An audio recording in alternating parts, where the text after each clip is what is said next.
오늘은 히브리서 11장의 말씀을 중심으로 하나님 기쁨이 되자 따랐습니다. 하나님의 기쁨이 되자, 하나님 기쁨이 되는 귀한 삶이 되길 예수님의 축원합니다. 사도 바울의 삶을 보면요, 굉장히 힘들고 어려운 고난의 삶이었던 것이 분명합니다. 그런데 자신의 그런 삶에 대해서 그가 이야기하기를 자기 자신은 자신의 유익을 위해서 산 것이 아니라 하나님의 영광을 위해서, 하나님 기쁨을 위해서 살았다라고 고백하고 있는 것을 볼 수가 있어요. 그래서 데살로니가 2장 4절의 말씀에 보면은 오직 하나님께 옳게 여김을 입어 복음을 위탁받았으니 우리가 이와 같이 말하면 사람을 기쁘게 하려 함이 아니요 오직 우리 마음을 감찰하신 하나님을 기쁘시게 하려 함이라 했어요. 그는 사람의 마음을 기쁘게 하려고 산 것이 아니라 하나님을 기쁘게 해서 하나님께서 얼마나 기뻐하시는지 그 삶을 위해서 늘 살았음을 고백하고 있는 것을 볼 수가 있습니다. 그래서 갈라디아서 1장 10절의 말씀에 보면은 이제 내가 사람들에게 좋게 하랴 하나님께 좋게 하랴 사람들의 기쁨을 구하랴 내가 지금까지 사람들의 기쁨을 구하였다면 그리스도의 종이 아니라 하겠어요. 내가 지금 살아왔던 모든 삶은 무엇이냐? 사람을 기쁘게 하는 것이 아니었다는 겁니다. 나는 하나님을 기쁘게 하는 삶을 살려고 노력했고 하나님을 기쁘시게 하는 삶을 살았다라고 고백하고 있는 것을 볼 수가 있습니다. 요즘 고객 만족, 고객 감동, 고객 졸도라고 하는 용어를 많이 쓰죠. 그것은 고객을 감동시키라라고 하는 겁니다.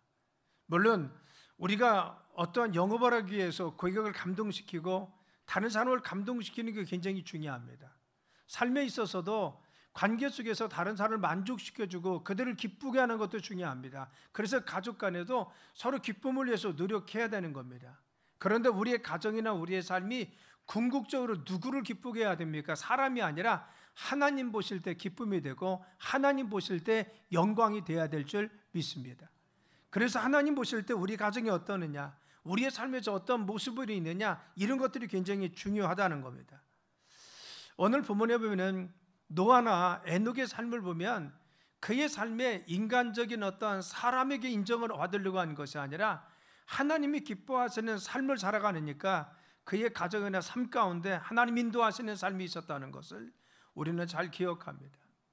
노아의 가정도 마찬가지입니다. 하나님 기쁘시게 하는 관점이 있었기 때문에 하나님 앞에 그들이 가정이 구원받아서 홍수의 멸망에서 구원받는 역사가 그 당에 일어났어요. 에녹의 삶도 마찬가지입니다. 그의 삶 가운데 그가 하나님과 동행하는 삶을 마지막에 살다 보니까 하나님의 그 삶을 받으시고 그 일상을 주님이 기뻐하시는 삶이 되었다는 겁니다. 우리의 가정이나 우리의 삶이 정말 하나님 기뻐하시는, 하나님 보실 때 만족해 하시는 귀한 삶이 되길 간절히 축원합니다. 자, 그러면 우리가 본문을 통해서 노아나 에녹을 통해서 느낄 수 있는 주 주시는 교훈에 하나님 기쁘시게 하는 삶이 무엇입니까? 첫째는 하나님의 열정을 그들이 가지고 살았더니 하나님 기뻐하시다는 겁니다. 노아나 에녹 역시 하나님 주신 사명에 충성했습니다. 목숨을 걸고 그 사명에 최선을 다한 것이 그들의 삶이었습니다. 물론 믿음이 전제되는 겁니다.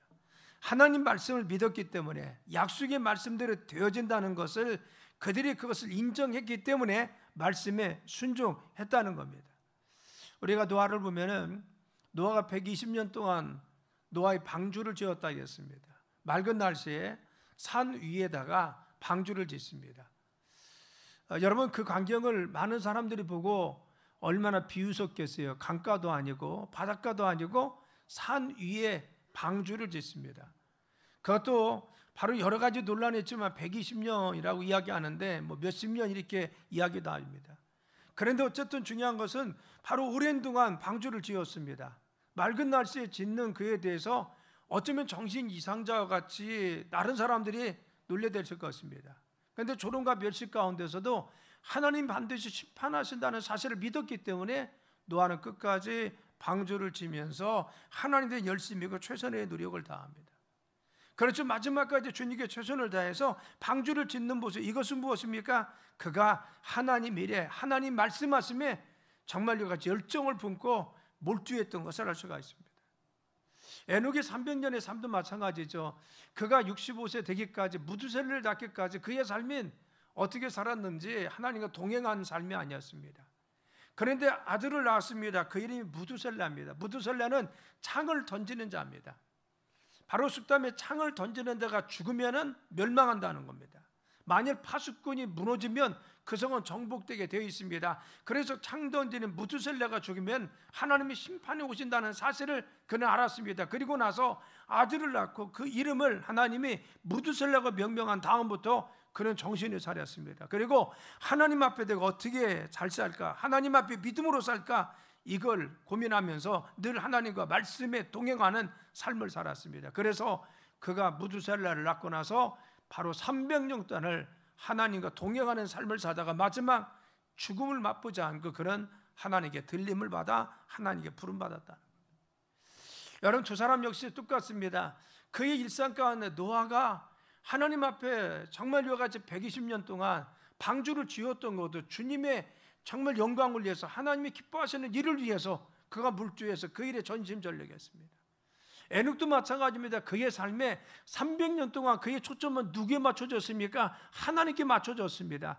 그래서 하나님 기뻐하시는 일이 무엇인가, 하나님께 영광 돌릴 수 있는 것이 무엇인가, 바로 늘 그걸 고민하면서 하나님과 초점을 맞추며 산 것이 그들의 삶이었습니다. 이와 같은 주님에 대한 열정, 하나님의 뜨거운 열심, 사랑하는 마음이 있었기 때문에 그들은 하나님께 인정받고 칭찬받는 하나님 기쁨이 되었다는 겁니다.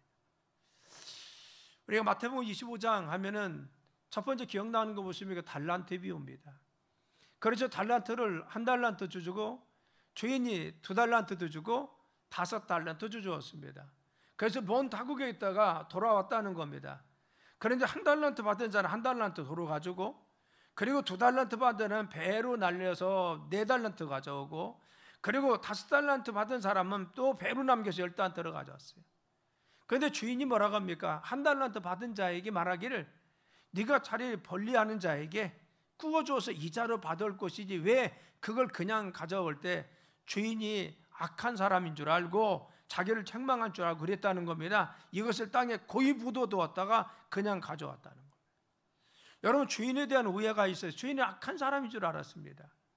그리고는 이 주었던 이 달란트를 땅에 묻어두고서 그것을 도로 가져왔을 때 주인은 그게 뭐라고 했습니까? 이 악하고 게으른 종아, 네가 정말 악하고 게으르다는 겁니다. 그래서 그거 가지고 있는 1달란트마저 빼앗아서 10달란트 가진 자에게 주면서 뭐라고 했습니까? 이 악하고 게으른 종아, 너는 바깥 어두운 데 가서 슬피 이를 갈며 바로 정말 그 슬픔 가운데 지내라겠어요. 여러분가 마태복음 25장에 보면요, 천국의 비유에 대해서 이야기하는 겁니다. 우리가 믿음의 사람들이 천국에 갔을 때 주님 우리에게 주신 달란트와 그리고 또한 사명과 직분들이 있는데 거기에 대해서 우리가 정말 어떻게 했느냐 그겁니다. 우리에게 주신 시간도 그렇고 우리에게 주신 삶도 그렇고 내게 주신 재능도 그렇고 내 삶에 주어진 모든 것들, 물질도 있습니다. 내 자녀와 삶도 있습니다. 그런데 우리는 정말 이것을 땅에 묻어두었습니까? 주인을 위해서, 내 삶을 주관하신 하나님을 위해서 나는 지금 무엇을 남기려고 하고 있습니까? 2달란트나 바로 5달란트 받은 사람은 그들은 자신의 삶도 살아가면서 바로 주인이 나에게 주었던 그 달란트를 남기기 위해서 힘썼습니다. 내 같으면 주인을 기쁘게 하고 주인의 달란트를 잘 활용해서 남길 수 있을까? 주인을 기쁘게 할까? 라고 해서 그들은 배로 남겼다는 겁니다. 우리는 게으른 종입니까? 아니면 부지런하여 정말 주인을 위해서 기쁨을 드리기 위해서 노력하는 자들입니까? 라우디아 교회에 바로 마지막 사도 요한은 소아시아 7교회를 지칭하면서 마지막 시대의 교회와 성도들에 대해서 이야기합니다. 그래서 라우디아 교회의 특징은 무엇입니까? 책망을 받았는데 그들을 책망할 때 뭐라고 했어요? 너희가 차지도 아니하고 덥지도 않고 미거든해서 내가 너희들을 그냥 토해내리라고 했어요. 그래서 차지도 않고 덥지도 않고 이건 무엇입니까? 열정이 없다는 겁니다. 너희들이 열심히 심었다는 겁니다. 하나님에 대한 열정, 주님에 대한 열정, 하나님을 사랑하는 마음들, 이것이 지금 식어졌다는 겁니다. 이전에 가지고 있던 뜨거운 열정, 뜨거운 마음, 첫신앙, 첫사랑, 이걸 잃어버리고 너희들이 지금 살아가고 있다면서 지적한 것이 무엇입니까? 너희가 미지근하여 바로 내가 토하겠다라고 말씀한 것이 라오디게아 교회에 대한 하나님의 책망이라는 겁니다. 하나님께서는 열정이 식어버린 신앙, 열심히 식어버린 사명, 그리고 열정의 시간에 형식적인 우리의 바로 신앙을 주님께서 지금 독려하시고 책망하시면서 더 열정을 품어라, 하나님을 사랑하라, 바로 하나님을 뜨겁게 사랑하는 믿음 가운데 충성할 것을 말씀하십니다. 그래서 로마서 12장 11절에 뭐라 했어요? 바로 부지런하여 게으르지 말고 열심을 품고 주를 섬겨라. 너희들 게으르지 말라는 겁니다. 나태하지 말라는 겁니다. 하나님 섬기는데 형식적으로 하지 말고, 그리고 의례적으로 하지 말고, 관례적으로 하지 말고 좀 마음속에 열정을 좀 품어보라는 겁니다. 지금 뜨겁게 열정을 가지고 좀 되돌아보라는 겁니다. 주님이라는데 열심을 품고 하라는 겁니다. 하나님 섬기는데 그냥 형식적으로, 그냥 의례적으로 하지 말고 열정으로 하라는 겁니다. 그래서 요한계시록 3장 19절에 하겠어요. 열심을 내라, 회개하라 하겠어요. 너희들 열심 내지 못하면 어떻게 했어요? 회개하라는 겁니다. 너희들의 마음속에 지금 열정이 식었는지, 내가 주님에 대한 뜨거움을 잃어버렸는지, 내가 형식적인 신앙이 되는데 되돌아보라는 겁니다. 우리는 주님 보실 때 열정 있는 믿음의 삶이 되길 간절히 축원합니다. 에녹과 같이, 노아와 같이 이 말세에 우리가 주님께 칭찬받는 주님의 기쁨은 무엇입니까? 열정 있는 뜨거운 마음, 주님에 대한 사모하는 마음, 정말 설레이는 마음, 그리고 또한 주님에 대한 정말 뜨거운 우리의 심령, 그리고 주님을 사랑하는 마음, 이 마음이 여전히 내 마음속에 끓고 있는 것을 주님께서 원하고 계신다는 겁니다. 두 번째는 주님의 기쁨이 되는 신앙이 무엇입니까? 순종입니다. 하나님께서는 순종하는 성도들을 기뻐하십니다. 우리가 노아와 에녹의 특징은 무엇입니까? 그들은 하나님 말씀에 끝까지 순종했다는 겁니다. 맑은 대낮에 하나님께서 노아에게 말씀했습니다. 방주를 지으라고. 여러분, 우리 같으면 순종하지 못할 것입니다. 왜? 그것도 1년 2년도 아니고 그 많은 세월 동안 방주를 짓는데 바닷가도 아니고 강가도 아니고 산 위에 짓고 있습니다. 아라랏산입니다. 지난번 제가 조지아하고 아르메니아 갔을 때 그곳에 있었던 것은 아르라산이 그 뒤에 배경으로 있었어요. 그렇죠? 터키 부근입니다. 그런데 중요한 것은 그 높은 산에요 방주를 지으라고 했을 때 그것이 가능합니까? 그런데 그 노아는 하나님 말씀을 신뢰하고 믿었으며 그 말씀에 순종해서 방주를 짓습니다. 어떤 조롱이 있을지라도, 어떤 모욕감이 있을지라도, 그리고 어떤 자신의 삶의 변화가 있을지라도 그는 조금도 굴하지 않고 하나님 말씀에 순종합니다.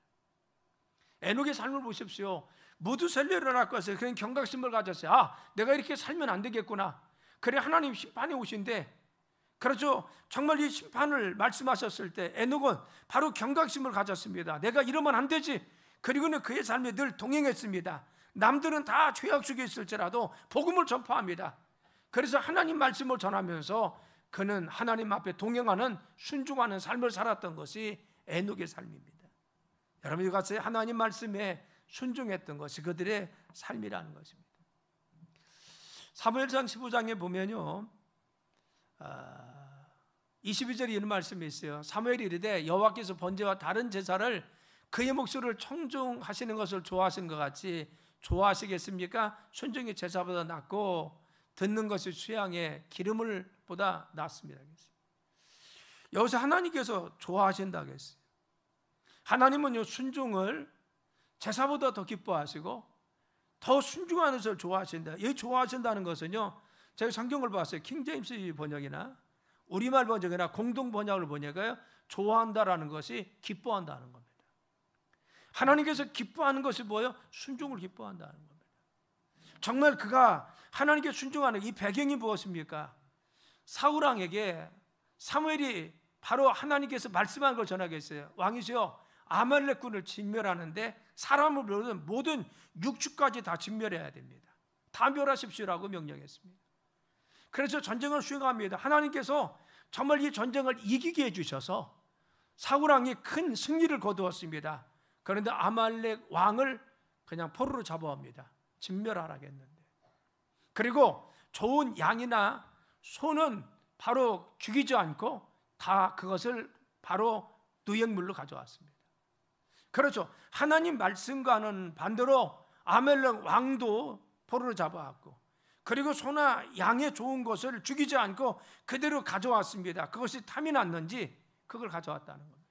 이 모습을 보고 하나님께서 뭐라고 했습니까? 하나님께서 이 거역하심을 보고 바지 사무엘을 통해서 말씀하십니다. 그 말씀이 뭐예요?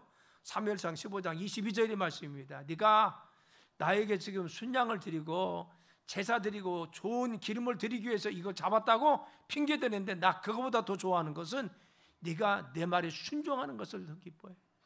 이 말씀입니다. 네가 순종하라는 것. 하나님께서는 사울이 순종하지 않을 때 그의 삶을 하나님 기뻐하지 않았습니다. 뿐만 아니라 그의 삶을 주님 받으시지 않았고 그의 삶을 하나님께서 정말 어렵게 만들어서 그 왕위를 더 이상 유지하지 못하는 것을 알 수가 있는 것입니다. 하나님이 요구하시는 건 뭐예요? 순종이라는 거죠. 순종을 요구하시는 겁니다. 우리가 순종하면요, 믿음과 한 수레 두 바퀴와 같습니다. 그래서 순종이 있으면 한 수레의 바퀴가 돌아가면 또 바퀴가 돌아가죠. 그렇죠? 믿음이 있다는 겁니다. 내가 믿음이 있으니까 순종하게 되어 있어요. 순종한다는 것은 하나님에 대한 신뢰가 있습니다. 아브라함 보십시오. 아브라함이 네가 네 고향 본토 진짜 아비 집을 떠나 내가 너에게 지시할 할 땅으로 가라겠어요. 그 땅이 지금 어딘지 모릅니다. 그런데 아브라함 하나님께 자기를 인도하심을 믿었습니다. 당시에 가면서 어떤 일이 벌어질지도 모릅니다. 자기 공동체 안에서 함께 산다는 것이 자신의 안정과 평안과 삶을 보장하는 것입니다. 그런데 떠돌이로 나그네로 벗어나는 순간 어느 순간에 누구에게 잡힐지 모르고 죽임을 당할지 모르고 자기 재산이 빼앗길지 모릅니다. 그런데 그런 어려움 속에서 그는 하나님을 신뢰했기 때문에 하나님께서 내 삶 인도하심을 믿었기 때문에 그 하나님을 신뢰하고 믿음으로 순종해서 떠났습니다.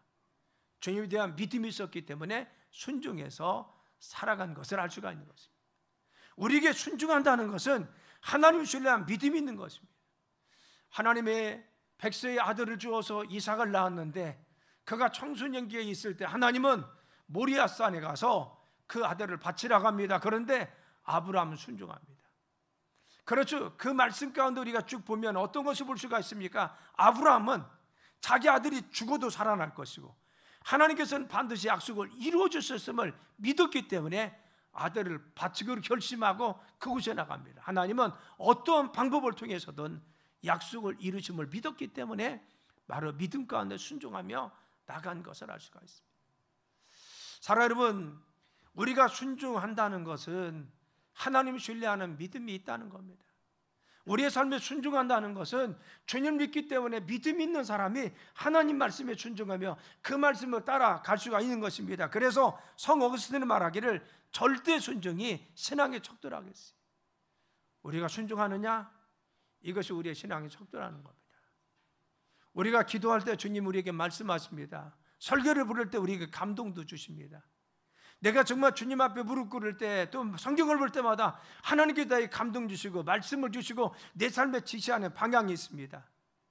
때로는 하나님께서 이 공동체인 교회를 통해서 주님의 방향을 이끄십니다. 그래서 우리가 순종하여 하나님 나라를 위해서 같이 갈 것을 명령하고 있습니다.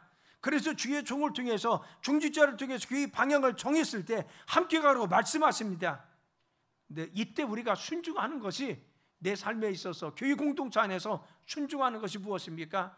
우리 신앙의 척도라는 겁니다. 우리 신앙은요, 나 혼자만 그런 것은 아닙니다. 정말 내 삶에 얼마나 순종하고 있느냐, 이것이 바로 우리 신앙의 척도입니다. 절대 순종이 뭐예요? 신앙의 척도라는 겁니다. 그래서 우리가 잘 알고 있는 스포츠널 목사님 그랬어요. 하나님께서 그 자녀들이 요구하시는 것은 순종이다. 순종이 제사보다 낫다는 성경 구절은 금글씨로 새겨져야 된다겠어요. 순종의 제사, 순종이 있도록 순종하다. 스포츠 목사님의 이야기입니다. 여러분 예수님 보세요. 예수님은요 죽기까지 순종했잖아요. 하늘 보좌를 버리시고 이 땅에 오셔서 낮은 자로서 육신의 몸을 이 땅에 입고 오셔서 죽기까지 순종하시면서 그 일을 이루었습니다. 왜? 하나님 말씀을 이루기 위해서. 우리가 늘 순종하는 삶이 되길 간절히 축원합니다. 그리고 불순종이 죄라는 것을 기억해야 돼요. 탱크스 교수는요 유사일의 모든 멸망의 원인은 하나님께 불순종하는 것에 있었다는 겁니다. 우리가 보니 노아 홍수도 왜 하나님께 정말 반역하고 죄를 지으면서부터 멸망이 왔습니다. 하나님을 대적했다는 겁니다. 그렇죠. 하나님은 사람 지으셨음을 후회할 정도로 그들은 죄악 가운데 빠졌었습니다. 이스라엘 백성들이 늘 어려움 당한 무엇입니까? 그들의 삶에 하나님 말씀 가운데 순종하지 못했던 것이 그들의 삶의 어려움과 그리고 정말 그들의 삶의 멸망의 원인인 것을 잘 알 수가 있는 것입니다. 우리가 하나님께 순종해야 되는 겁니다. 오늘도 마귀는요, 우리 심령 가운데 찾아와서 불순종하게 만듭니다. 시험 들게 만들어요. 그래서 에베소서 2장 2절에 불순종의 아들들 가운데 역사하는 그 영이 그 불순종한 아들들 가운데 역사에 있어서 거부하게 만들고 불순종하게 만들고 죄를 짓게 만들고 하나님 말씀에 벗어나게 한다는 겁니다. 오늘 우리의 심령도 마찬가지입니다. 유다의 마음속 예수를 팔려는 마음을 심어주었던 마귀가 또 바로 시몬인 베드로에게 바로 예수님께 순종하지 못하게 만들었던 그 시험 들게 했던 그 마귀가 오늘도 우리 심령 속에 찾아와서 불순종하게 만듭니다. 하나님 말씀에 순종하지 못하게 만듭니다. 이것이 무엇이요? 영적인 바로 악한 영의 역사입니다. 그래서 에베소서 5장 6절에 뭐라고 했어요? 이 마귀는요, 불순종하는 아들들 가운데 역사하는 영인데 오늘도 믿음을 가지고 있는 성도들이 시험 들었을 때 마음속에 방심하고 있으면 이 마귀가 틈을 탄다고 말씀하고 있는 것입니다. 자, 여러분, 우리가 늘 순종하는 귀중한 삶이 되길 간절히 축원합니다. 하나님 말씀에 순종하고 그리고 주님이 이끄시는 방향에 순종해서 주님 기쁘신 뜻을 실현하는 삶이 될 때 주님께서 축복하여 주시는 겁니다. 신명기에 보면요, 하나님 말씀에 순종하고 그 말씀을 청종하는 자에게 주시는 축복이 있어요. 그래서 우리가 이 땅에서 하나님 말씀에 순종하면 어떠한 복이 있습니까? 바로 28장 5절 2절에서 6절이 보면 이렇게 나옵니다. 내가 내 하나님 여호와의 말씀을 청종하면 이 모든 복이 내가 임하며 내게 이르리니 성읍에서도 복을 받고 들에서도 복을 받을 것이며 내 몸의 자녀와 내 토지의 소산과 내 짐승의 새끼와 소와 양의 새끼가 복을 받을 것이며 내 광절이와 떡반죽 그릇이 복을 받을 것이며 내가 들어와도 복을 받고 나가도 복을 받을 것이니라. 아멘. 누가 말씀하신 거예요? 하나님께서. 하나님 말씀을 너희들 청종해 들으면 말씀에 순종하면 이 복이 너에게 임하는데 어떤 복입니까? 바로 3절부터 너에게 미치리니 성읍에서도 복을 받고 들에서도 복을 받고 너희들의 삶에 있어서 직장에서도 복을 받고 그리고 도시에서도 복을 받고 시골에서 받고 너의 삶의 영역 속에 복을 받는 거예요.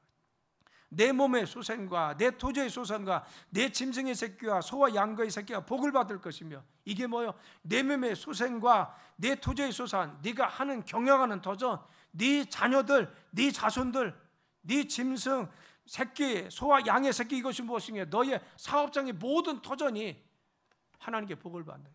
네가 직장에 있든 사업을 하든 너의 자손들이든 하나님께서는 하나님 말씀을 청종하는 자에게 복을 주신다고 했어요. 또 너희의 광주리와 떡반죽 그릇이 복을 받을 것이니 라고 했어요.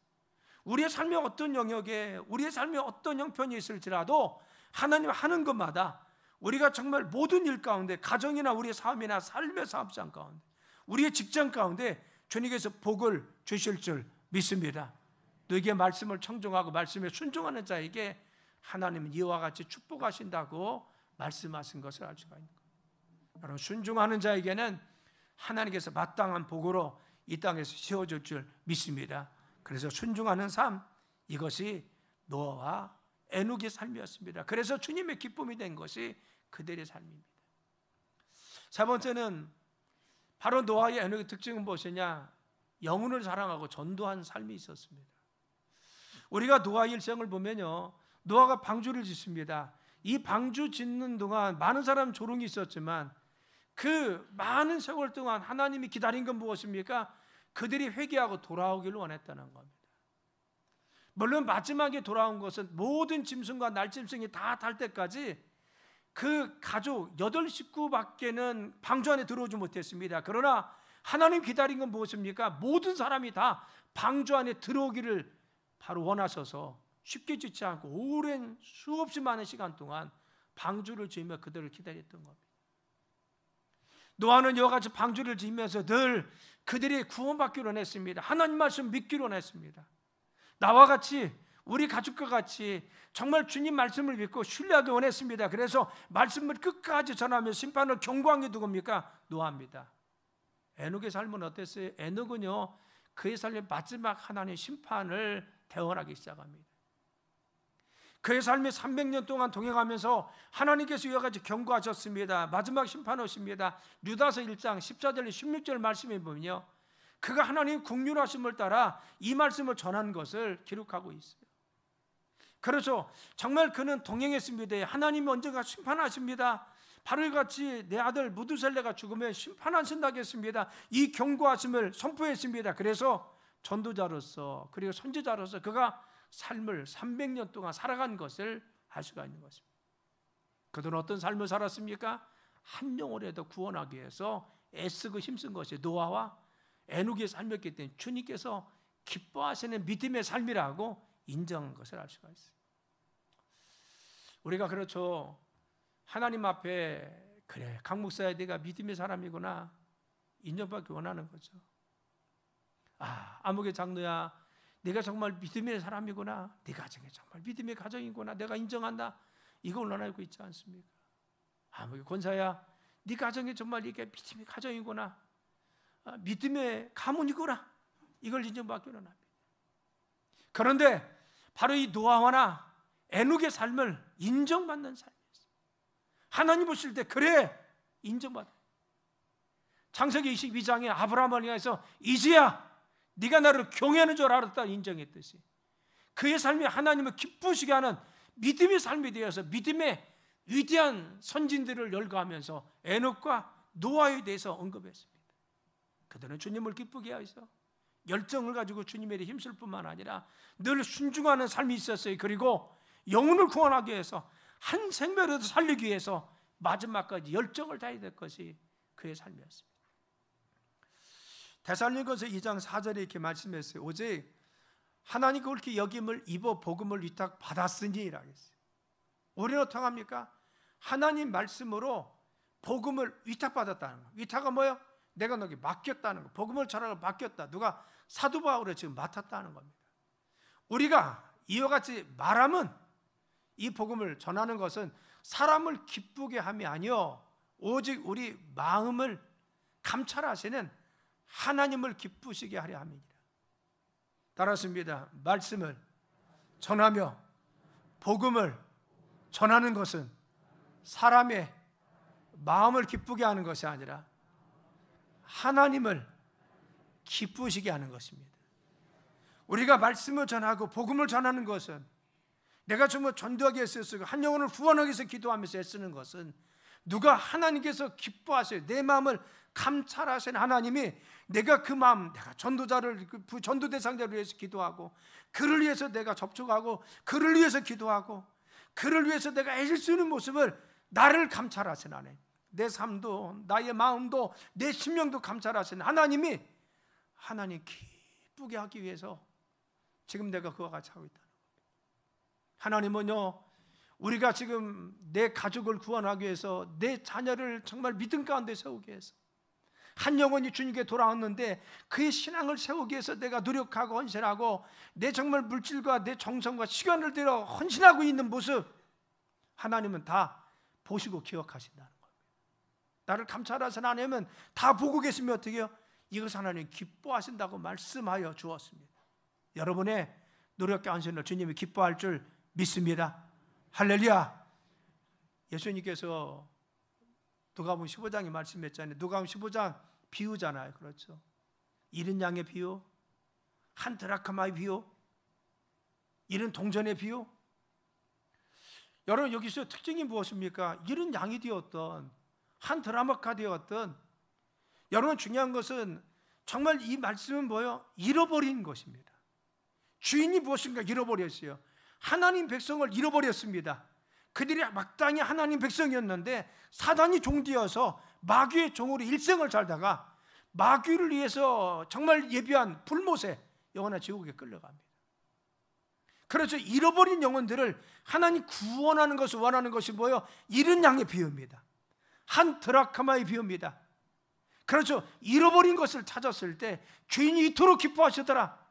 그게 뭐예요? 누가복음 15장에 잃은 거에 대한 비유라는 거예요. 제가 중국에 처음 선교를 갈 때입니다. 제가 한 40대쯤 되었을 때, 40대 초반, 아주 초반쯤 되었는데 중국에 첫 선교를 갑니다. 그때 우리 팀에게 주신 말씀이 뭐냐? 그 백성도 내 백성이고 그 땅도 내 땅이라는 겁니다. 여러분, 중국 땅 그 당시에 사회주의국 공산주의 국가잖아요. 근데 주님 뭐라고 하냐면요, 우리한테 그 땅도 내 땅이고 그 백성도 내 백성이라는 겁니다. 내 백성이었는데 잃어버렸다는 겁니다. 마귀의 종되었고, 그리고 또한 잘못된 사상의 종되었고, 그래서 잃어버렸다는 겁니다. 사랑 여러분, 주님께서는 지금도 잃어버린 자를 찾으심을 믿으시길 간절히 축원합니다.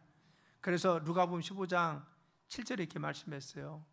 내가 너에게 이르노니 이와 같이 죄인 한 사람이 회개하면 하늘에서는 회개할 것이 없는 의인 99으로 말미암아 기뻐하는 것보다 더 기뻐한다고 했어요. 그리고 의인 99명보다도 잃어버린 한 사람을 더 그러면 사랑했는데 그건 아니라는 겁니다. 근데 주님의 기쁨은요, 정말 잃은 한 사람이 왔을 때 이 더 기뻤다는 겁니다. 잃어버린 한 영혼이, 방황하는 한 영이 돌아오는 것을 주님은 가장 기뻐하신다는 겁니다. 그걸 표현하고 있어요. 그리고 10절에 이렇게 말씀했습니다. 내가 너에게 이르노니 이와 같이 죄인 한 사람이 회개하면 하나님이 사자들 앞에서 기쁨이 된다. 그렇죠. 우리 교회가 한 사람을 잃어버린 백성을 구원하고 찾으면요, 하나님이 얼마나 우리 교회를 보고 기뻐하시겠어요.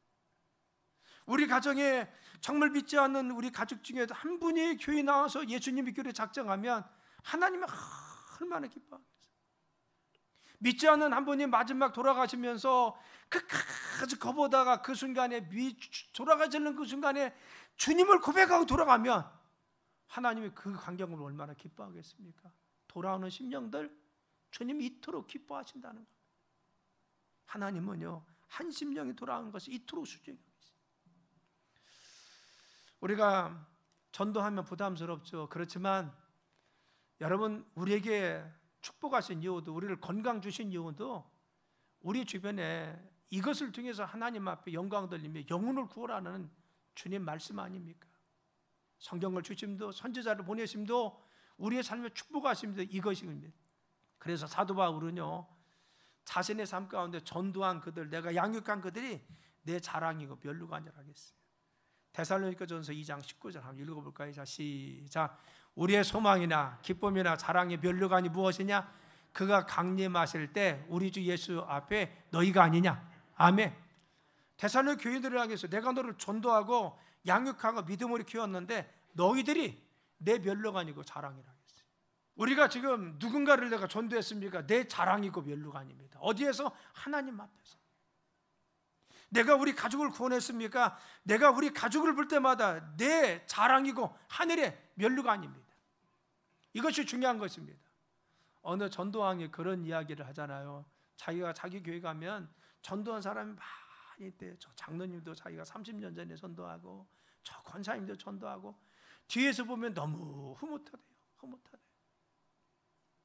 여러분, 그 흐뭇함으로 비교할 수 있겠어요? 이 땅에서뿐만 아니라 하늘에 갔을 때 영원한 하늘나라에서 내 멸류관, 번쩍번쩍 빛나는 멸류가 아니고 상급입니다.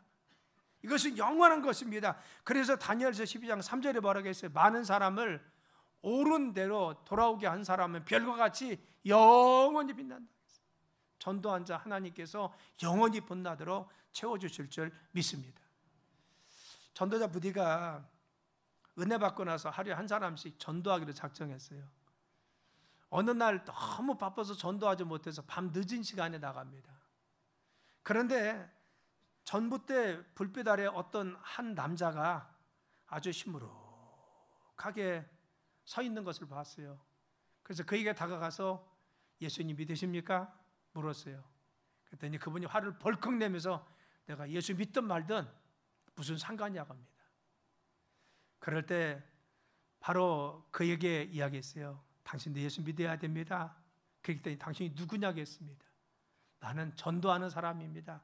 예수님 전하는 사람입니다. 그랬더니 그 시무룩한 그 전봇대 아래에 있던 사람 그들이 당신이 무디라면 내가 인정하겠습니다. 그러더니 무디 같으면 인정하겠습니다.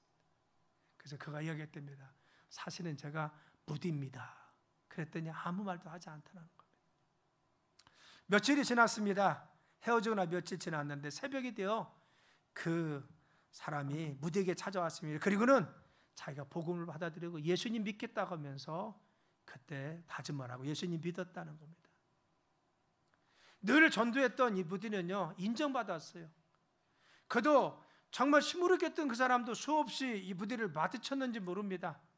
그런데 이전에 받아들이지 않았습니다. 그런데 전도에서 늘 복음을 전하는 그 무디를 마음속에 인정하기 시작했습니다. 그리고는 언젠가 시간이 되니까, 때가 되니까 인정하고 복음을 받아들인 것을 할 수가 있습니다. 우리가 때가 되면 늘 항상 우리 가족을 작정하고 내 친구를 작정하고 우리 주변을 위해서 기도하자고 합니다. 이것이 무의미합니까? 무의미한 것이 아닙니다. 하늘나라에 다 쌓이고 있고요, 그들의 심령 가운데 주님 역사하기 시작합니다. 우리가 끊임없이 지금도 말씀을 전하고 복음을 전하고 그 예수님 믿을 것 같이 권면하면 그들의 마음이 이 젊은 사람이 이 시무룩한 사람이 무너졌듯이 그들의 심령도 주님 만져주셔서 주님께 돌아올 줄 믿습니다. 여러분, 주님의 기쁨이 됩시다. 내 삶을 축복하신 주님 앞에 기쁨이 되면 주님께서 얼마나 기뻐하시고 내 삶에, 우리 가정에 주님이 축복하여 주시겠습니까? 주님의 열정을 가집시다. 또 늘 항상 순종하며 삽시다. 그리고 한 영혼을 위해서 정말 노아와 같이, 에녹과 같이 힘쓰고 마지막 구원을 위해서 힘쓰는 우리의 삶이 되길 예수님의 이름으로 축원합니다. 기도합니다. 하나님, 저희들이 주님의 기쁨 되기를 합니다. 주님 원하시는 뜻, 주님 원하시는 바, 주님께서 기뻐하시는 뜻을 위해서 살아가는 저희들 되게 하셔서 주님 기쁨 되게 도와 주옵소서. 우리의 기쁨이 아니라 주님 기쁨을 위해서, 세상의 기쁨이 아니라 주님의 기뻐하시는 일들을 위해서 애쓰고 힘쓰는 저희들 되게 하셔서 주님이 인정하는 신앙 되도록 축복하여 주옵소서. 예수님의 이름으로 간절히 기도드렸사옵나이다. 아멘.